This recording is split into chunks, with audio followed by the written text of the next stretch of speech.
우리가 살고 있는 지구는 지금도 급격하게 변하고 있다. 이상 고온의 빙산은 녹아내렸고 일단 가뭄과 홍수, 여기에다 산불이 더해지면서 전 세계 곳곳에는 지구의 위기를 알리는 비상등이 켜지고 있습니다. 하루아침에 기온 30도가 떨어져 눈이 내리는 여름날이 있는가 하면 평균 기온 30도를 넘지 않던 유럽 국가에서는 40도를 웃도는 고온의 날씨가 지속되기도 한다. 지구 곳곳에 폭우와 폭염, 가뭄, 홍수가 빈번히 일어나고 이로 인해 인류와 지구의 생물체는 모두 고통받고 있다. 전문가들은 지구 환경 변화의 원인이 인류의 활동이라 말하고 있는데 자연에서 가장 빠른 기온의 변화 속도가 1000년에 1도가 상승하는 거예요. 그러니까 우리 사람들은 자연보다도 지금 10배나 빠르게 기온을 변화시키고 있다라고 하는 것이죠. 인간 활동이 자연에 미치는 영향이 압도적으로 커져서 보통 자연의 힘보다 인간의 영향이 더 커졌다. 지구 전체 생물체의 0.01%에 불과한 인류가 생물의 생태계를 바꾸고 생존을 위협하고 있는 것이다. 특히 인류가 만들어낸 엄청난 양의 탄소는 이상기후, 해수면 상승, 전염병, 식량 부족에 이르기까지 인류의 생존을 위협하고 있는 것이다. 지금 이 기후 위기라고 하는 거는 우리와 전혀 상관없는 먼 미래에 우리의 후손들이 당하는 문제가 아니라 지금 살아있는 우리 때에 바로 닥칠 수 있는 이런 위기다라고 하는 거죠. 지구는 약 46억 년 전 탄생했다. 까마득한 시간 동안 지구에서는 수없이 많은 탄생과 멸종이 거듭됐다.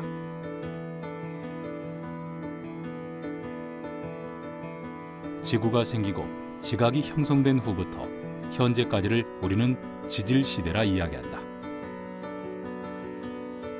초기의 지질학자들은 고생대, 중생대 같은 용어를 사용하지 않았고 제1기, 제2기로 일컫는 순서의 개념만 사용했는데 19세기 중엽 화석으로 지질시대를 구분하면서 전문적인 용어가 등장하게 되었다.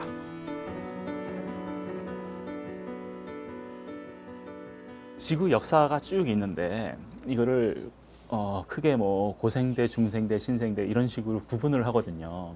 이 구분하는 기준은 그 생물종들이 진화를 하거나 또는 크게 멸종을 하거나 이러면서 생물종 구성이 바뀔 때마다 그거를 한 지질시대로 구분을 해왔었습니다.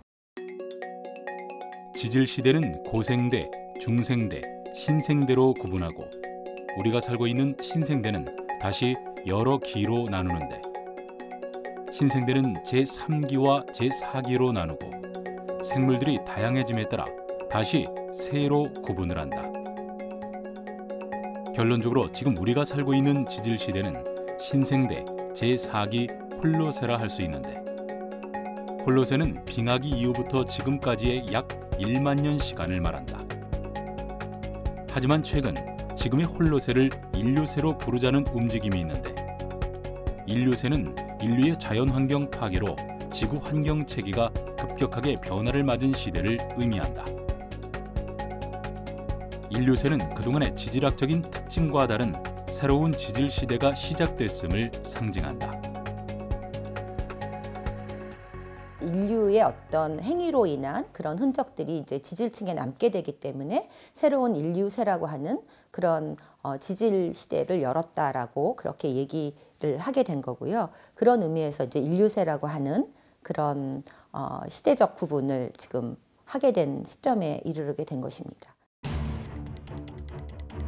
지질 시대를 구분하는 가장 보편적인 기준은 대규모로 나타나는 생물의 번성과 멸종이다. 과거 지구에서는 짧은 시간에 많은 종의 생물이 동시에 자취를 감추는 5번의 대멸종이 있었다. 4억 4천만 년 전에 오르도비스기 실루리아기 멸종에는 지구 생물의 85%가 멸종했다. 3억 6천만 년 전 대번기 후기에는 해양 생물이 대멸종했으며 2억 5,100만 년 전으로 알려진 페름기 트라이아스기 멸종은 대규모 지질 변화와 화산 폭발이 원인이 되어 해양 생물 96%, 육지 생물 70%가 멸종한 것으로 추정된다.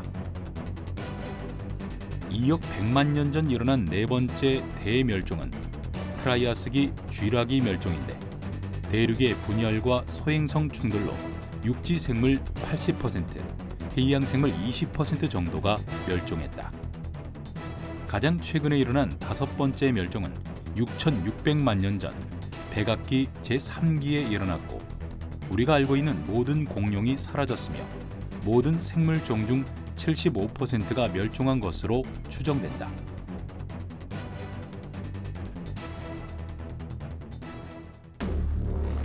그리고 마침내 과학자들은 여섯 번째 대멸종이 다가올 것이라는 예측을 내놓았는데 그 이유는 인류라는 분석을 내놓았다. 다섯 번째 대멸종이 있었던 6,600만 년 전에 비해 1000배 빠르게 생물들이 멸종하고 있고 2200년대에는 양서류의 41%, 조류의 13%, 포유류의 25%가 멸종할 것이라고 예측했다. 그렇다면 여섯 번째 대멸종의 대상은 누가 될까?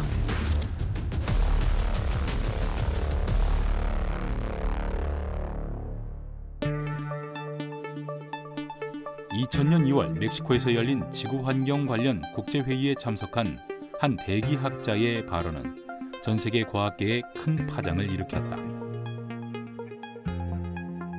그 주인공은 오존의 생성과 분해에 관한 연구로 노벨 화학상을 수상했던 네덜란드 출신의 대기학자 파울 크리천. 우리는 이제 홀로새가 아니라 인류새에 살고 있다라고 발표한 그는 지구의 환경을 연구하고 미래를 걱정하던 과학자들에게 핫 이슈가 되었던 것이다. 그렇다면 파울 크리천 박사는 지금의 신생대 제4기 홀로새가 아닌 인류새라고 언급했을까? 그가 말한 인류새, 엔트로퍼시는 인류를 뜻하는 엔트로포스와 시대를 뜻하는 시인의 합성어로 인류로 인해 빚어진 지질 시대라는 뜻이다. 지질 시대의 시작을 결정하는 가장 중요한 단서는 현재의 환경 변화가 바위나 빙하, 심해 침전물 등에 뚜렷이 남게 될 것인가에 달려있다. 이 같은 지질학적 흔적을 남기기 위해서는 전 지구적이면서도 장기적인 변화가 있어야 한다. 과거 지질 시대를 구분한 흔적들은 자연에 의해 생성되었지만 인류새의 흔적은 인간에 의해 생성된 것이고 그 흔적의 대부분은 인간의 환경 파괴와 밀접하게 연관되어 있다. 파울 크리천 박사는 인류에 의해 새로운 지질 시대가 이미 시작되었다고 주장한 것이다. 한편 지질학을 연구하는 과학자들은 다음 네 가지를 이유로 홀로새를 인류새로 명명하는 데 뜻을 모으고 있다. 8,000년 전 인류가 농경 활동을 시작하면서 정착 생활을 했고 인류의 편의를 위해 환경을 바꾸고 쓰레기를 매립하기 시작하면서 지구 환경이 변하기 시작했다. 콜럼버스가 아메리카 대륙을 발견한 후 수많은 동식물과 각종 질병들이 인류와 함께 이동했다. 18세기 영국에서 시작된 산업혁명으로 인해 화석 연료 사용이 급증하면서 대기 중 이산화탄소 농도가 증가했다. 인구가 폭발적으로 증가한 1945년을 기준으로 플라스틱, 알루미늄 등 인류가 만들어낸 새로운 물질이 퇴적층에 쌓이기 시작했다. 이처럼 인류에 의해 지구 환경에 엄청난 변화가 나타난 지금의 시대를 학자들은 인류새로 명명하는 데 노력을 기울이고 있다.